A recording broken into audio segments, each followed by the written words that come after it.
ಶ್ರವಣ Kannada podcast channel ಅರ್ಪಿಸುವ ಕೇಳು ಕಾದಂಬರಿ ಸುಮಧ್ವ ವಿರಚಿತ ಕಾದಂಬರಿಗಳ ಧ್ವನಿರೂಪಕ ಪ್ರಸ್ತುತಿ. ಈ ಸರಣಿಯಲ್ಲಿ ಕೇಳಿ ಸಂಗಾತಿ ಕಾದಂಬರಿಯ ಸಂಚಿಕೆಗಳನ್ನು ಶ್ರೀಮತಿ ಮಂಜುಳಾ ರವರ ಧ್ವನಿಯಲ್ಲಿ. ಮುನ್ನುಡಿ ಪ್ರಸ್ತುತಿ ಶ್ರೀ ದ್ವಾರಕನಾಥ್ ರವರಿಂದ.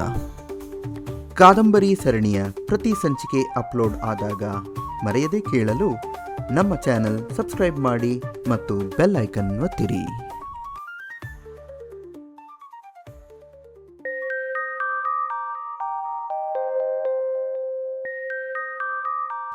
ಸಂಗಾತಿ ಪಾಡ್ಕಾಸ್ಟ್ ಕೇಳುವ ಮುನ್ನ ಬದುಕಲ್ಲಿ ನಮ್ಮೊಂದಿಗೆ ಬಹಳ ಕಾಲ ಇರುವ ಜೀವನದ ಸಂಗಾತಿ ಬಗ್ಗೆ ಈ ಕಾದಂಬರಿ.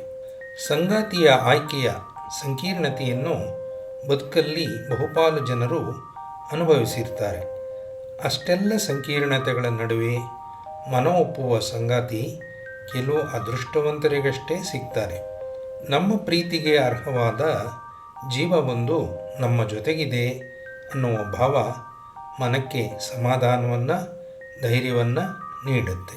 ಯಾರೊಬ್ಬರೂ ಪರಿಪೂರ್ಣರಲ್ಲ, ಒಂದಲ್ಲೊಂದು ಕೊರತೆ ಇದ್ದೇ ಇರುತ್ತೆ. ಪರಸ್ಪರರಲ್ಲಿ ಸೈರಣೆ, ಪ್ರೀತಿ, ಗೌರವ ಇರಿಸಿಕೊಳ್ಳಬೇಕು.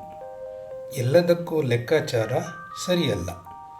ಬದುಕು ಪ್ರಮುಖವೇ ಹೊರತು ಬೇರೆಲ್ಲ ಅಲ್ಲ. ಸೋತು ಗೆಲ್ಲುವವರೇ ಜಾಣರು. ಸಂಗಾತಿಯೊಡನೆ ಸೋಲಲಿಕ್ಕೆ ಹಿಂಜರಿಕೆ ಏಕೆ?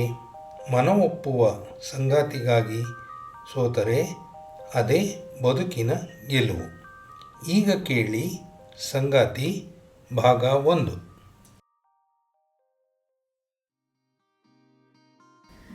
ನಮ್ಮ ಮನೆಯ ಗೇಟಿನ ಬಳಿ ನಿಂತರೆ ಕಾಣಿಸ್ತಾ ಇದ್ದ ಅಪಾರ್ಟ್ಮೆಂಟ್ ಮನೆಯೊಂದಕ್ಕೆ ನಾನು, ಅಮ್ಮ, ಅಪ್ಪ 3 ಜನನು ವಧು ಪರೀಕ್ಷೆಗೆ ಅಂತ ಹೋಗಿದ್ವಿ. ಅಲ್ಲಿ ಮನೆ ಒಳಗೆ ಕಾಲಿಟ್ಟ ತಕ್ಷಣ ಮುದ ನೀಡುವ ಅನುಭವ ಆಯಿತು. ಅವರ ಮನೆಯ ಒಳಗಿನ ಸಿಂಗಾರ, ಸ್ವಚ್ಛತೆ, ಸರಳತೆ, ಮನೆಯೊಳಗಡೆ ಮಲ್ಲಿಗೆ ಪರಿಮಳ, ಇದೆಲ್ಲ ನಾವು ಹೋದ ತಕ್ಷಣವೇ ನಮಗೆ ಒಂದು ರೀತಿಯಲ್ಲಿ ಮಧುರಾನುಭೂತಿ ನೀಡ್ತು. ಹುಡುಗಿ ತಂದೆ ತಾಯಿ ಇಬ್ಬರು ನಮ್ಮನ್ನು ನಗುಮೊಗದಿಂದ ಸ್ವಾಗತಿಸಿದರು.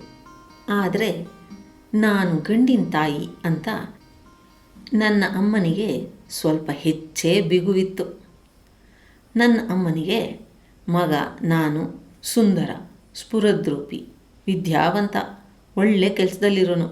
ಅದಕ್ಕಾಗಿ ಹೆಣ್ಣೋರು ನಮ್ಮ ಮುಂದೆ ಕೈ ಕಟ್ಟಿ ನಿಂತ್ಕೊಳ್ಳಿ ಅಂತ ಆಶಿಸ್ತಾ ಇದ್ದರು. ನಾನು ಅಪ್ಪ ಅಮ್ಮನಿಗೆ ಒಬ್ಬನೇ ಮಗ. ನನಗೆ ನನ್ನ ಅಮ್ಮನ ಆಸೆ ತಪ್ಪು ಅಂತ ಅನ್ನಿಸ್ತಾನೇ ಇರಲಿಲ್ಲ. ನಾವು ನೋಡೋಕ್ಕೆ ಹೋಗಿದ್ದು ಕಿರಣ ಅನ್ನೋ ಹುಡುಗಿ. ಅವಳ ತಂದೆ ಸುಂದರೇಶ್ವರ್ ತಮ್ಮ ಪತ್ನಿ ವಿಶಾಲಾಕ್ಷಿಯನ್ನು ನನ್ನ ತಂದೆ ತಾಯಿ ಸುಲೋಚನಾ ಶ್ರೀನಾಥ್ಗೆ ಪರಿಚಯಿಸಿದರು. ನನ್ನನ್ನು ನನ್ನ ಅಪ್ಪ ಶ್ರೀನಾಥ್, ಇವನು ನನ್ನ ಮಗ ವಿಠಲ ಕೃಷ್ಣ, ಇವಳು ನನ್ನ ಪತ್ನಿ ಸುಲೋಚನಾ ಅಂತ ಅವ್ರಿಗೆ ಪರಿಚಯಿಸಿದರು. ವಧು ಪರೀಕ್ಷೆಗೆ ಕಿರಣ ಸಹಜವಾದ ಆಫೀಸಿನ ಉಡುಪಿನಲ್ಲೇ ಬಂದು ಕೂತ್ಕೊಂಡಿದ್ಲು. ಅಮ್ಮಂಗೆ ಮೊದಲು ನೋಟದಲ್ಲೇ ಭ್ರಮನಿರಸನವಾಯಿತು. ಅಮ್ಮನ ಮುಖ ನೋಡಿನೇ ಅವಳ ತಾಯಿ ವಿಶಾಲಾಕ್ಷಿಯವರು ಕಿರಣ ಈಗ ಬಂದ್ಲ ಆಫೀಸಿಂದ ಅಂತ ವಿಶೇಷ ಅಲಂಕಾರ ಏನು ಇಲ್ಲದೆ ಇರೋದಕ್ಕೆ ಕಾರಣ ತಿಳಿಸಿದ್ರು. ನನಗೆ ಮೊದಲ ನೋಟದಲ್ಲೇ ಕಿರಣ ಸುಂದರಿ ಅನಿಸಿದ್ಲು. ಆಧುನಿಕ ಉಡುಪು, ಕಲಾತ್ಮಕವಾಗಿ ಕತ್ತರಿಸಿದ ಕೂದಲು, ಹಾಲಿನಂಥ ಮೈಬಣ್ಣ, ಸಪೂರವಾದ ದೇಹ, ಎತ್ತರದ ನಿಲುವು, ಅತಿ ಬುದ್ಧಿವಂತೆ ಅಂತ ಹೇಳುವ ತೀಕ್ಷ್ಣವಾದ ಕಣ್ಣುಗಳು, ಗಂಭೀರವಾದ ಮುಖ. ನಾನು ಒಂದೇ ಒಂದು ಸರ್ತಿ ಅವಳ ಕಡೆ ನೋಡಿದ್ರೂ ಇಷ್ಟನ್ನು ನನ್ನ ಬುದ್ಧಿ ಕ್ಷಣದಲ್ಲಿ ಗ್ರಹಿಸಿತ್ತು. ಅವಳ ವಿದ್ಯೆ, ಕೆಲಸ, ರೂಪ ಎಲ್ಲದರಲ್ಲೂ ಅವಳು ನನಗಿಂತ ಒಂದು ಹೆಜ್ಜೆ ಮುಂದೆನೇ ಇದ್ದಾಳೆ ಅಂತ ಅನಿಸಿತ್ತು. ನನ್ನ ಅಮ್ಮ ನನ್ನ ಬಗೆಗೆ ಸ್ವಲ್ಪ ಹೆಚ್ಚೇ ಅವ್ರ ಹತ್ರ ಹೇಳ್ಕೊಂಡಿದ್ರು. ಜೊತೆಗೆ ಮನೆ ತುಂಬೋ ಸೊಸೆಯಿಂದ ತಾವು ಏನೇನು ನಿರೀಕ್ಷೆಗಳನ್ನ ಇಟ್ಕೊಂಡಿದ್ದೀವಿ ಅನ್ನೋದನ್ನು ಹೇಳಿದರು. ಹುಡುಗಿ ಪ್ರೊಫೆಷ್ನಲ್ ಕೋರ್ಸ್ ಮಾಡಿರಬೇಕು, ಒಳ್ಳೆ ಕೆಲಸದಲ್ಲಿರಬೇಕು, ಮನೆ ಒಳಗೂ ಹೊರಗೂ ನಿಭಾಯಿಸೋ ಚಾಣಾಕ್ಷತನ ಇರಬೇಕು, ಹಿರಿಯರ ಜೊತೆ ಹೊಂದ್ಕೊಂಡು ಹೋಗಬೇಕು. ಅಂಥ ಹುಡುಗಿನ ಹುಡುಕ್ತಾ ಇದ್ದೀವಿ. ಸಾಧಾರಣ ಓದಿದವರು, ಮನೆ ಕೆಲಸ ಚೆನ್ನಾಗಿ ಮಾಡೋರು, ನೋಡೋಕ್ಕೆ ತುಂಬ ಚೆನ್ನಾಗಿರೋರು ಬಹಳ ಜನ ಬರ್ತಾರೆ. ನಾವು ಅಂಥವನ್ನೆಲ್ಲ ನೋಡೋಕ್ಕೆ ಹೋಗಿಲ್ಲ ಎಂದು ಅಮ್ಮ ತನ್ನ ಮಾತಿನಲ್ಲಿ ಒತ್ತಿ ಹೇಳಿದ್ಲು. ನಾನು ಮೆಕ್ಯಾನಿಕಲ್ ಇಂಜಿನಿಯರಿಂಗ್ ಮಾಡಿ ಒಳ್ಳೆ ಕೆಲಸದಲ್ಲೇನೋ ಇದ್ದೆ. ಆದರೆ ಕಿರಣ ಕಂಪ್ಯೂಟರ್ ಸೈನ್ಸ್ನಲ್ಲಿ ಪೋಸ್ಟ್ ಗ್ರ್ಯಾಜುಯೇಟ್ ಡಿಗ್ರಿ ಮಾಡಿದ್ಲು. ಸಾಫ್ಟ್ವೇರ್ ಇಂಜಿನಿಯರ್ ಆಗಿದ್ಲು. ಅವಳ ತಂದೆ ತಾಯಿರಿಗೆ ಬಹುಶಃ ನನಗಿಂತ ತುಂಬ ಒಳ್ಳೆಯ ಸಂಬಂಧದ ನಿರೀಕ್ಷೆ ಇತ್ತು ಅನಿಸುತ್ತೆ. ಯಾಕಂದರೆ ಕಿರಣ ಎಲ್ಲ ಹಂತದಲ್ಲೂ ನನಗಿಂತ ತುಂಬ ಉತ್ತಮವಾದ ಸ್ಥಿತಿಯಲ್ಲಿದ್ಲು. ಯಾರು ಯಾವುದೇ ಸ್ವಂತ ವಿಚಾರ ಬರದಂತೆ ಒಂದು 15 ನಿಮಿಷ ಸಹಜವಾಗಿ ಮಾತುಕತೆ ಆಡ್ತಾ ಇದ್ವಿ. ಎಲ್ರಿಗೂ ಕಾಫಿ ಇನ್ನೊಂದು ಹುಡುಗಿ ತಂದುಕೊಟ್ಲು. ಅವಳನ್ನು ವಿಶಾಲಾಕ್ಷಿಯವರು ನನ್ನಮ್ಮನಿಗೆ ಇವಳು ನನ್ನ 2ನೇ ಮಗಳು ಅರುಣ ಅಂತ ಪರಿಚಯ ಮಾಡಿಸಿದ್ರು. ಎಲ್ಲರೂ ಕಾಫಿ ತಗೊಂಡ್ರು. ನಾನು ಮಾತ್ರ ಅವಳ ಮುಖವನ್ನೊಮ್ಮೆ ನೋಡಿದ್ದೆ. ತಕ್ಷಣ ಮನಸ್ಸಿನಲ್ಲಿ ಮಿಂಚೊಂದು ತಗಲ್ದಂತಾಯಿತು. ಆವತ್ತು ಟ್ರಾಫಿಕ್ ಸಿಗ್ನಲ್ನಲ್ಲಿ ನನ್ನ ಮೋಟ್ರ್ ಬೈಕ್ನ ಕನ್ನಡಿಯಲ್ಲಿ ನೋಡಿದ ಮುಖ. ನಾನು ನನ್ನ ಮೀಸೆನ ಕನ್ನಡಿಯಲ್ಲಿ ತೀಡ್ಕೊಳ್ತಾ ಇದ್ದೆ. ನನ್ನನ್ನೇ ಗಮನಿಸ್ತಾ ಇರೋ ಒಂದು ತುಂಟ ಮುಖ ಪಕ್ಕದಲ್ಲೇ ಕಂಡಿತ್ತು. ತಕ್ಷಣ ನಾನು ಕನ್ನಡಿಯನ್ನು ತಿರುಗಿಸಿದ್ದೆ. ಆದರೆ ಅವಳು ನನ್ನ ಪಕ್ಕದಲ್ಲೇ ಇದ್ದಿದ್ದಲ್ಲದೆ ತಕ್ಷಣ ನನ್ನನ್ನು ಓವರ್ಟೇಕ್ ಮಾಡಿಕೊಂಡು ಮುಂದೆ ಹೋಗಿದ್ಲು. ಆಮೇಲೆ ನಾನು ಅವಳ ಗಾಡಿನ ಹಿಂದೆ ಹಾಕೋಕ್ಕಾಗೇ ಇರಲಿಲ್ಲ.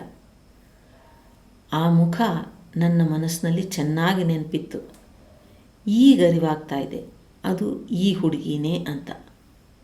ಭೂಮಿ ಇಷ್ಟೊಂದು ಚಿಕ್ಕದು ಅಂತ ತಿಳ್ಕೊಂಡಿರಲಿಲ್ಲ ನಾನು. ಅವಳ ಬಗೆಗೆ ಬೇರೇನಾದರೂ ವಿವರಣೆ ಬರುತ್ತಾ ಅಂತ ಕಾದಿದ್ದೆ. ಆದರೆ ಅವಳು ಕಾಫಿ ಟ್ರೇ ತೊಗೊಂಡು ಒಳಗೆ ಹೋದಳು. ಮತ್ತೆ ಹೊರಗಡೆ ಬಂದೇ ಇರಲಿಲ್ಲ. ಅರುಣಳ ಬಗೆಗೆ ಒಂದೇ ಒಂದು ಮಾತನ್ನು ಅವಳಪ್ಪ ಅಮ್ಮ ಆಮೇಲೆ ಆಡಲಿಲ್ಲ. ನಾವು ಸಾಂಪ್ರದಾಯಿಕವಾಗಿ ವಧು ಪರೀಕ್ಷೆ ನಡೆಸಿ ಹೊರಗಡೆ ಬಂದಿದ್ವಿ. ಅಮ್ಮ ಹೊರಗಡೆ ಬರುವಾಗ ನಾವು ಅಭಿಪ್ರಾಯ ತಿಳಿಸ್ತೀವಿ ಅಂತೇನು ಹೇಳಲಿಲ್ಲ. ಅವರು ಯಾವಾಗ ತಿಳಿಸ್ತೀರಿ ಅನ್ನೋ ಮಾತನ್ನು ಕೇಳಲೂ ಇಲ್ಲ. ನಾವು ಸುಮ್ಮನೆ ಮನೆಗೆ ಬಂದ್ವಿ. ಮನೆಗೆ ಬಂದ ತಕ್ಷಣ ಅಮ್ಮ ನನ್ನನ್ನು ಕೇಳಿದರು, ಹುಡುಗಿ ಏನು ಅನ್ನಿಸ್ತು? ಅದಕ್ಕೆ ನಾನು ಹೇಳಿದೆ, ಅಮ್ಮ ನೀನೇ ಹೇಳು ಏನು ಅನ್ನಿಸ್ತು ಅಂತ ಅಭಿಪ್ರಾಯನ ಅಮ್ಮನ ಮೇಲೆ ತಳ್ಳಿದೆ. ಅಮ್ಮ ಅಭಿಪ್ರಾಯ ಹುಡುಗಿ ಬಗೆಗೆ ಹೇಳೋ ಬದಲು ಅವಳ ತಾಯಿ ತಂದೆ ಮೇಲೆ ಹೇಳಕ್ಕೆ ಶುರು ಮಾಡಿದ್ರು. ನಾವು ಬರ್ತೀವಿ ಅಂತ ತಿಳಿಸಿದ್ರು ಒಂದಿಷ್ಟು ವಿಶೇಷತೆ ಇಲ್ಲದೆ ವ್ಯವಹರಿಸಿದ್ರು. ನಾನು ನಿನ್ನ ಬಗೆಗೆ ಅಷ್ಟೆಲ್ಲ ಹೇಳಿದ್ರು ಅವರು ಅದಕ್ಕೆ ಅಷ್ಟೇನು ಗಮನನೇ ಕೊಡಲಿಲ್ಲ. ತಂದೆಯಾಗಿ ಅಳಿಯ ಆಗೋನು ಏನು ಎತ್ತ ಅಂತ ಒಂದಿಷ್ಟು ಆಸಕ್ತಿ ತೋರಿಸಿ ಪ್ರಶ್ನೆ ಮಾಡಲಿಲ್ಲ. ಅವ್ರ ಮೊದಲ ಮಗಳ ಬಗ್ಗೆ ಅಷ್ಟೆಲ್ಲ ಹೇಳಿದವರು 2ನೇ ಮಗಳ ಬಗೆಗೆ ಒಂದು ಮಾತನ್ನು ಆಡಲಿಲ್ಲ ನೋಡಿ. ಅಮ್ಮ ಇನ್ನೂ ಮಾತು ಮುಂದುವರಿಸ್ತಾ ಇರುವಾಗಲೇ ಅಪ್ಪ ತಕ್ಷಣ ತಡೆದಿದ್ರು. ಅಲ್ವೇ ನಿನ್ನ ಮಗ ನಿನ್ನನ್ನು ಹುಡುಗಿ ಏನು ಅನ್ನಿಸ್ತು ಹೇಳು ಅಂದಿದ್ದು. ನೀನು ಅದೊಂದು ಬಿಟ್ಟು ಉಳಿದಿದ್ದೆಲ್ಲ ಹೇಳ್ತಾ ಇದ್ದಿ ಅಂತ ಅಂದಿದ್ರು. ಅಮ್ಮನಿಗೆ ವಿಪರೀತ ಕೋಪ ಬಂತು. ನನ್ನ ಅಭಿಪ್ರಾಯ ಇರಲಿ, ನಿಮ್ದು ಹೇಳಿ ಅಂದಿದ್ಲು ಅಪ್ಪಂಗೆ. ನಾನು ಇದ್ಯಾಕೋ ಸಂದರ್ಭ ಸರಿ ಹೋಗ್ತಾ ಇಲ್ಲ ಅಂತ ನಾನು ಮೌನ ವಹಿಸಿದೆ. ಅಪ್ಪ ನಾನು ಮದುವೆ ಆಗೋನು ಅವನ್ನೇ ಕೇಳು ಅಂತ ತಕ್ಷಣ ಜಾರ್ಕೊಂಡಿದ್ರು. ಅಮ್ಮ ಮತ್ತೆ ನನ್ನನ್ನು ಕೇಳಿದಾಗ ನಿನಗೆ ಹೇಗೆ ಅನಿಸಿದ್ರೆ ಹಾಗೆ ಮಾಡಮ್ಮ, ನಿನ್ನ ಅಭಿಪ್ರಾಯನೇ ನನ್ನ ಅಭಿಪ್ರಾಯ ಅಂತ ಚರ್ಚೆಗೆ ಮುಕ್ತಾಯ ಹಾಡಿದ್ದೆ. ಕಿರಣ ಸುಂದರಿ, ಒಳ್ಳೆ ಕೆಲಸದಲ್ಲಿದ್ದಾಳೆ ಇತ್ಯಾದಿ ಎಲ್ಲ ಮನಕ್ಕೆ ತಂದುಕೊಂಡ್ರೂ ಅದ್ಯಾಕೋ ಮದುವೆ ಆಗಬೇಕು ಅನ್ನೋ ಆಕಾಂಕ್ಷೆ ಮಾತ್ರ ಮನಸ್ಸಿನಲ್ಲಿ ಮೂಡಲಿಲ್ಲ.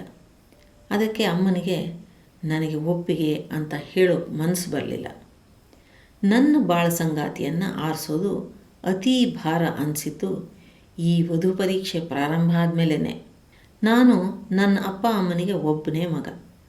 ಪ್ರೀತಿಸಿ ಮದುವೆ ಮಾಡ್ಕೋತೀನಿ ಅಂದರೆ ಅಪ್ಪ ಅಮ್ಮ ಏನು ಎಂದೂ ಬೇಡ ಅಂತಿರಲಿಲ್ಲ. ನನಗೇನು ಪ್ರೇಮ ವಿವಾಹದಲ್ಲಿ ನಂಬಿಕೆ ಇಲ್ಲ ಅಂತಲ್ಲ. ನನ್ನ ಮನಸ್ಸನ್ನು ಸೆಳೆದವರು ಇದುವರೆಗೆ ನನ್ನ ಜೀವನದಲ್ಲಿ ಯಾರೂ ಬರಲಿಲ್ಲ. ಎಷ್ಟೊಂದು ಜನ ನನ್ನ ಜೊತೆಯಲ್ಲಿ ಇದ್ದರು, ಅದ್ಯಾಕೋ ಯಾರೂ ಮನ ಮುಟ್ಟಲೇ ಇಲ್ಲ. ಅದಕ್ಕೆ ಈ ಸಾಂಪ್ರದಾಯಿಕ ವಧು ಪರೀಕ್ಷೆಯ ಶಿಕ್ಷೆ ನನಗೆ. ಈ ವಿಷಯದಲ್ಲಿ ಅಮ್ಮ ಅಪ್ಪನ ಅಭಿಪ್ರಾಯ ಏನು ಅಂತ ನನಗೆ ಗೊತ್ತಾಗಲೇ ಇಲ್ಲ. ಅಮ್ಮ ಬಹುಶಃ ಅವರೇ ಕೇಳಲಿ ಅಂತ ಸುಮ್ಮನಿದ್ಲು ಅನಿಸುತ್ತೆ. ಅವರು ಕೇಳಲಿಲ್ಲ, ಇವರು ಹೇಳಲಿಲ್ಲ. ಇದಾಗಿ 2 ವಾರ ಕಳೆದಿತ್ತು. ಒಂದು ದಿವಸ ನಮ್ಮ ಮನೆ ಕೆಲಸದ ಲಕ್ಷ್ಮಿ, ಅಮ್ಮೋರೆ ನೀವು ಅವತ್ತು ಹುಡುಗಿನ ನೋಡೋಕೆ ಹೋಗಿದ್ರಲ್ಲ, ಆ ಹುಡುಗಿಗೆ ಗಂಡು ಗೊತ್ತಾಗೈತೆ ಅಂತ ವಿಷಯ ತಿಳಿಸಿದ್ಲು. ನಾಳೆನೇ ನಿಶ್ಚಿತಾರ್ಥ ಕಣಮ್ಮ, ಹುಡುಗ ವಿದೇಶದಲ್ಲಿದ್ದಾರಂತೆ, 6 ತಿಂಗಳಾದ್ಮೇಲೆ ಮದುವೆನಂತೆ, ಹುಡುಗಿನೂ ಅಲ್ಲಿಗೆ ಹೊಂಟೋಯ್ತಾಳಂತೆ ಅಂದಿದ್ಲು ಅಮ್ಮಂಗೆ. ಅಮ್ಮನಿಗೆ ಅವರು ನಮ್ಮ ಅಭಿಪ್ರಾಯ ಕೇಳಲು ಬರದೇ ಇದ್ದದ್ದು ಬಹಳ ಬೇಸರ ತರಿಸಿತ್ತು. ಹುಡುಗಿ ಮನೆಯವ್ರಿಗೆ ಇಷ್ಟೊಂದು ಗರ್ವ ಇರಬಾರ್ದು ಅಂತ ಮೂದಲಿಸಿ ಸ್ವಲ್ಪ ಬೈಕೊಂಡ್ರು. ಮೊದಲು ನನಗೂ ಹಾಗೆ ಅನಿಸಿದ್ರು. ಈಗೀಗ ಹುಡುಗಿಯರನ್ನು ನೋಡ್ತಾ ನನಗನ್ಸಿದ್ದು 2 ಕಡೆಯವ್ರಿಗೂ ಗರ್ವ ಇರಬಾರ್ದು ಅಂತ. ನನಗೆ ಈಗಾಗಲೇ ಒಂದು ಸರ್ತಿ ನಿಶ್ಚಿತಾರ್ಥ ಆಗಿ ಅದು ನನ್ನಿಂದನೇ ಮುರಿದು ಬಿದ್ದಿತ್ತು. ಅದಕ್ಕೆ ನಾನು ಯಾರಿಗೂ ನಿಖರ ಕಾರಣ ಹೇಳಿಲ್ಲ. ನನಗೆ ನನ್ನ ವಿವೇಕವೇ ಮನಸ್ಸನ್ನು ಎಚ್ಚರಿಸಿ ಆಗಬಹುದಾಗಿದ್ದ ದೊಡ್ಡ ಅಚಾತುರ್ಯ ನಿಂತಿತ್ತು. ನನಗೆ ಆಡಂಬರ, ವೈಭವ, ಬೇಸರ ತರಿಸೋದಕ್ಕಿಂತ ಅದರ ಹಿಂದಿದ್ದ ಭಾವ ಹೇಸಿಗೆ ತರಿಸಿತ್ತು. ಆ ಮದುವೆಯನ್ನು ನಾನೇ ನಿಲ್ಲಿಸಿದ್ದೆ. ನಾನು ಕಿರಣಳ ಬಗೆಗೆ ನಿರ್ಧರಿಸಲಾರದೇ ಇದ್ದಾಗ ಆ ವಧು ಪರೀಕ್ಷೆಯ ಫಲಿತಾಂಶ 0 ಮುಗಿದಿದ್ದು ನನಗೆ ನೆಮ್ಮದಿ ತಂದಿತ್ತು. ಸುಲೋಚನಾರವರನ್ನು ಮನೆ ಕೆಲವು ಸಾಮಾನುಗಳು, ಪರದೆಗಳು ಇತ್ಯಾದಿ ಥರಕ್ಕೆ ವಿಠಲಕೃಷ್ಣ ಮಾರ್ಕೆಟ್ನಲ್ಲಿ ಇಳಿಸಿ, ಅಮ್ಮ ನೀನು ಶಾಪಿಂಗ್ ಮಾಡಿ ಆಟೋದಲ್ಲಿ ಮನೆಗೆ ಹೋಗು ಅಂತ ಹೇಳಿ ಅವನು ಆಫೀಸ್ಗೆ ಹೊರಟೋಗಿದ್ದ. ಎಲ್ಲ ಶಾಪಿಂಗ್ ಮುಗಿಸ್ಕೊಂಡು ಆಟೋ ಹಿಡಿಯೋಣ ಅಂತ ನಿರ್ಧರಿಸಿ 2 ದೊಡ್ಡ ಬ್ಯಾಗನ್ನು ಹಿಡ್ಕೊಂಡು ನಿಧಾನವಾಗಿ ಶಾಪಿಂಗ್ ಮುಗಿಸಿ ಇನ್ನೇನು ಆಟೋ ಕರೆದು ಮನೆ ಕಡೆ ಹೊರಡಬೇಕು ಅಂದ್ಕೊಂಡಾಗ ಒಮ್ಮೆಲೆ ಏನೋ ಗಲಾಟೆ ಶುರುವಾಯಿತು. ಎಲ್ಲ ಅಂಗಡಿಗಳು ಬಾಗಿಲು ಮುಚ್ಚಕ್ಕೆ ಶುರು ಮಾಡಿದ್ರು. ಏನು ಅಂತ ಕೇಳೋ ಮೊದಲೇ ಗಲಭೆ ಮಾಡೋರು ಹತ್ರ ಬರ್ತಾಯಿದ್ರು. ಅಂಗಡಿ ಮುಚ್ಚಿಸುವವರ ಜೋರು ಮುಚ್ಚದಿದ್ದವರನ್ನು ಹೊಡೆಯೋ ಮಟ್ಟಕ್ಕೆ ಹೋಗಿತ್ತು. ಅದ್ಯಾರನ್ನೋ ಕಿಡ್ನ್ಯಾಪ್ ಮಾಡಿದಾರಂತೆ, ಅದಕ್ಕೆ ಅವರ ಬೆಂಬಲಿಗರಿಂದ ಈ ಗಲಭೆ ಅಂತ ಯಾರಿಗೋ ಹೇಳಿಕೊಂಡು ಓಡಿ ಹೋಗ್ತಾ ಇದ್ರು. ಒಮ್ಮೆಲೆ ಅಂಗಡಿಗಳ ಬಾಗಿಲು ಮುಚ್ಚೋದು, ಕಲ್ಲು ತೂರಾಟ ಎಲ್ಲ ಕಂಡಾಗ ನನಗೆ ಗಾಬರಿ ಆಯಿತು. ಒಬ್ಬಳೇ ಬಂದಲ್ಲ ಅಂತ ಕೈಯಲ್ಲಿದ್ದ ಭಾರ ಹೊತ್ತು ಸರಸರ ಅಂತ ಮುಖ್ಯ ರಸ್ತೆಗೆ ನಡ್ಕೊಂಡು ಬಂದಿದ್ದೆ. ಸಿಟಿ ಬಸ್ಸುಗಳು ಎಲ್ಲೇ ಅಂದರೆ ಅಲ್ಲಿ ನಿಲ್ಲಿಸಿದ್ರು. ಆಟೋಗಳು ಒಂದು ರಸ್ತೆಯಲ್ಲಿ ಕಾಣಿಸ್ಲಿಲ್ಲ. ಯಾರು ವಾಹನ ಉಪಯೋಗಿಸಿ ರಸ್ತೆಯಲ್ಲಿ ಚಲಿಸಿದಂತೆ ಎಲ್ಲ ವಾಹನಗಳನ್ನು ಅಡ್ಡಾದಿಡ್ಡಿಯಾಗಿ ನಿಲ್ಲಿಸಿದ್ರು. ನನಗೆ ಏನು ಮಾಡೋದು ಅಂತಲೇ ಗೊತ್ತಾಗಲಿಲ್ಲ.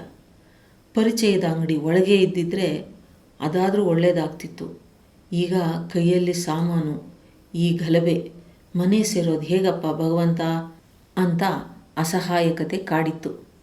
ದೂರದಲ್ಲಿ ಗಲಭೆ, ಕಲ್ಲು ತೂರಾಟ, ಕೇಕೆ ಕೇಳಿಸ್ತಾನೇ ಇತ್ತು.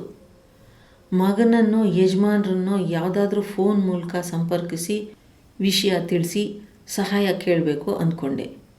ನಾನೇ ಇಲ್ಲಿಂದ ಹೊರಗೆ ಹೋಗಬೇಕು ಅಲ್ಲದೆ ಅವರನ್ನು ಇಲ್ಲಿಗೆ ಬಾ ಅನ್ನೋದು ಅಪಾಯಕಾರಿ ಅಂತ ನಿರ್ಧರಿಸಿದೆ. ಗಲಭೆ ಮಾಡ್ತಿದ್ದ ಜನರು ಹತ್ತಿರ ಆಗ್ತಾಯಿದ್ರು. ನನ್ನಂತೆ ಅಸಹಾಯಕರಾದ 100 ಜನರು, ಮಕ್ಕಳು, ಮುದುಕರು, ಹೆಣ್ಣು ಗಂಡು ಭೇದ ಇಲ್ಲದೆ ಎಲ್ಲರೂ ಗಲಭೆಕೋರರ ವಿರುದ್ಧ ದಿಕ್ಕಲ್ಲಿ ಓಡ್ತಾಯಿದ್ರು. ನನಗೆ ವಿಪರೀತ ಹೆದರಿಕೆಯಿಂದ ಕಣ್ಣಲ್ಲಿ ನೀರೇ ಬಂದಿತ್ತು. ನಾನು ಗಲಭೆಕೋರರು ಬರುತ್ತಿದ್ದ ವಿರುದ್ಧ ದಿಕ್ಕಿನಲ್ಲಿ ಸರಸರನೆ ಹೆಜ್ಜೆ ಹಾಕಿದೆ. ಆಗ ಆ ಗುಂಪಿನಲ್ಲಿ ಓಡ್ತಾ ಇದ್ದವರು ಒಬ್ಬರು ನನ್ನ ಕೈಯನ್ನು ಹಿಡ್ಕೊಂಡು ಎಳ್ಕೊಂಡ್ರು. ನಾನು ತಿರುಗಿ ನೋಡಿದೆ. ಅವಳು ನಮ್ಮ ಮುಂದಿನ ಮನೆಯ ಅಪಾರ್ಟ್ಮೆಂಟ್ ಹುಡುಗಿ ಅರುಣ. ಅವಳು ನನ್ನನ್ನು ಉದ್ದೇಶಿಸಿ, ಆಂಟಿ ನಾನು ನಿಮ್ಮನೆ ಹತ್ರನೇ ಇರೋದು, ನನ್ನ ಹತ್ರ ಗಾಡಿ ಇದೆ, ನೀವು ನನ್ನೊಟ್ಟಿಗೆ ಬನ್ನಿ ಅಂತ ನನ್ನ ಕೈಯಲ್ಲಿದ್ದಿದ್ದು ಒಂದು ಬ್ಯಾಗನ್ನು ಇಸ್ಕೊಂಡು ಇನ್ನೊಂದು ಕೈ ಹಿಡ್ಕೊಂಡು ನನ್ನ ಜೊತೆಗೆ ಓಡೋಕ್ಕೆ ಶುರು ಮಾಡಿದ್ಲು. ನಾನು ಅವಳೊಟ್ಟಿಗೆ ಸರಸರ ಹೆಜ್ಜೆ ಹಾಕಿದೆ. ಅವಳ ಕಿನೆಟಿಕ್ ಹೋಂಡಾ ತೆಗೆಯೋದಕ್ಕೂ ಗಲಭೆಕೋರರು ನಮ್ಮ ಹತ್ತಿರಕ್ಕೆ ಬರೋಕ್ಕೂ ಸರಿ ಹೋಯಿತು. ಅವರು ಅರುಣಂಗೆ ಗಾಡಿ ಏನಾದರೂ ಸ್ಟಾರ್ಟ್ ಮಾಡಿದ್ರೆ ಬೆಂಕಿ ಹಚ್ತೀವಿ ಅಂತ ಹೆದರಿಸಿದ್ರು. ನೂರಾರು ಜನ ಕಲ್ಲು ತೂರಾಟದಲ್ಲಿ ತೊಡಗಿದ್ದಾಗ ಅಲ್ಲೊಬ್ಬ ಇಲ್ಲೊಬ್ಬ ಇದ್ದ ಟ್ರಾಫಿಕ್ ಪೊಲೀಸರು ಅಸಹಾಯಕರಾಗಿ ನೋಡ್ತಾ ನಿಂತಿದ್ರು. ಅರುಣ ಗಾಡಿನ ಸ್ಟಾರ್ಟ್ ಮಾಡಲ್ಲ, ತಳ್ಕೊಂಡೇ ಹೋಗ್ತೀನಿ ಅಂತ ಒಬ್ಬ ಪೊಲೀಸರ ಸಹಾಯದಿಂದ ನಿಲ್ಲಿಸಿದ್ದ ಸ್ಥಳದಿಂದ ಸ್ವಲ್ಪ ಗಾಡಿನ ಎಳೆದು ರಸ್ತೆಗೆ ತಂದ್ಲು.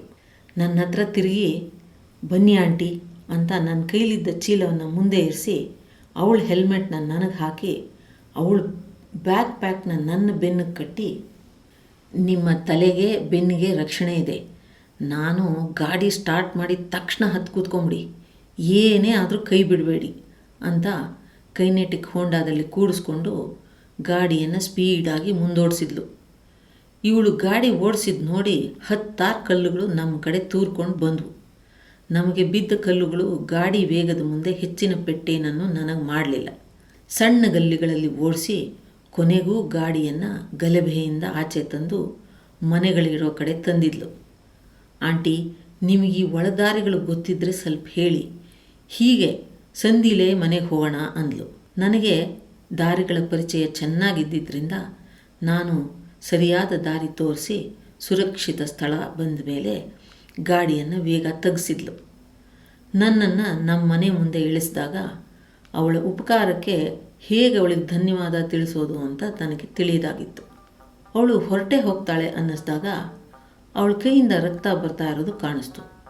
ನಾನು ತಕ್ಷಣ ಅವಳಿಗೆ, ಬಾ, ನಿಂಗೆ ಜೋರಾಗೆ ತಗಲಿದೆ, ಒಂಚೂರು ಔಷಧಿ ಹಚ್ತೀನಿ ಅಂತ ಬಲವಂತವಾಗಿ ಒಳಗೆ ಕರ್ಕೊಂಬಂದು ಉಪಚಾರ ಮಾಡಿದ್ದೆ.